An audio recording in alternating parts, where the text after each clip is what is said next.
ahamamaktada Manipuri vision bu yengpiriba viewer singbu Manipuri vision gi team gi maikaidagi norukno khoramjari amasung ikai khumna utchari mayamgi nuksibiba support tobirakpana ngasi akhoi 2.5k subscriber bokti obongamjare masi akhoi gi ni yam huge oiba milestone amani masi mayamgi support nani mayam nuksibibinani aduna akoina mayambu entertain tawduna lakpajim tung koina tawjage hana mayamgi mfumdaisu nijari aduduga akoina tawbada soigi ngang gi yawsu mayam ngakpi gani khalle aduduga process number khotpasida semdokningba suggestion amsung any question natragana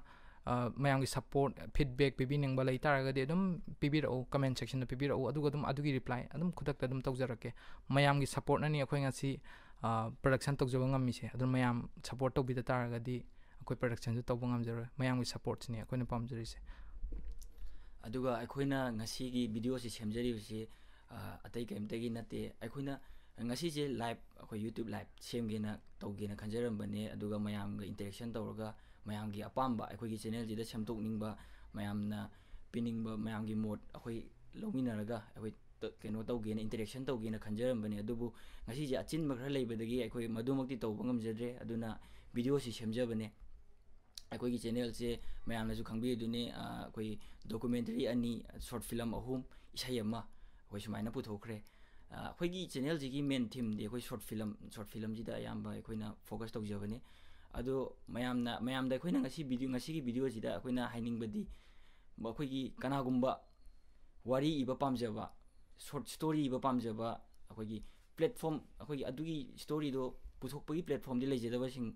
akhoi gi channel da contact tawbiro story pisan biro akhoi ga tanaraga mas puthokpa yabra yadabra habadu khanaraga adu mayam gi platform amo oibio akhoi gi channel je adu mayam na akhoi gi channel support tobiba akhoi bu nungsibiba masi magna akhoi production tawba ngamjabane adu mayam na jo dum support tobio adum akhoi gi asoiba leiraga su comment section da adum haibiro masi hajaraga ai yamba rosni da sinajage aduga handak ki week sidi akhoi film oina di handak tawre aduga next month ta yam athu matam da film ama su launch tawrani ya under process hojik nammi yam kana under process lay aduga mayam da thamjaning ba mana any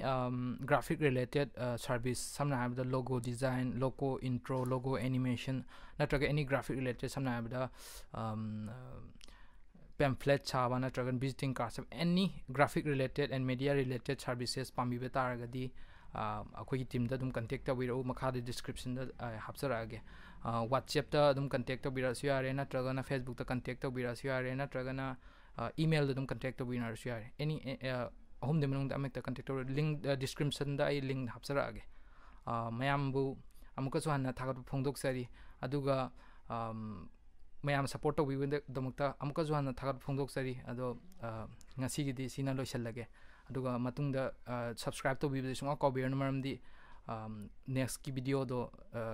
launch to do kitang ngaire hector ko matam na mayam do notify tor na bi damakta thank you yai fare